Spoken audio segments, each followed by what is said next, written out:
அன்பு நண்பர்களுக்கு வணக்கம். கார் 40 செய்யுள் 35. சென்றனம் காதலர் சேநிகந்தார் என்றெண்ணி ஒன்றிய நோயோடு இடும்பை பல கூற வென்றி முரசி இறங்கி எழில்வானம் நின்றும் இறங்கும் இவர்க்கு. தோழியானவள் தலைவியை பார்த்து சொல்லுகிறாள், கவலைப்படாதே தோழியே, உன்னுடைய கணவன் பிரிந்து நெடுந்தூரம் சென்று விட்டான். நம்மை நினைத்து அவன் வரவே போவதில்லை, இனி அவன் வரவே மாட்டான் நினைத்து உடலை கெடுத்துக் கொண்டாதே.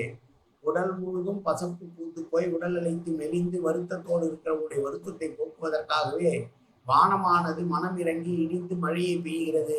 இந்த மழைக்காலம் உன்னுடைய தலைவனை உன்னிடம் கொண்டு வந்து சேர்க்கும், கவலை கொள்ளாதே என்கிறாள் தோழி தலைவியை பார்த்து. மீண்டும் ஒரு முறை செய்யுள்.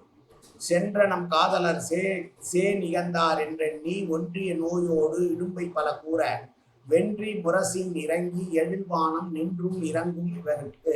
நன்றி, வணக்கம்.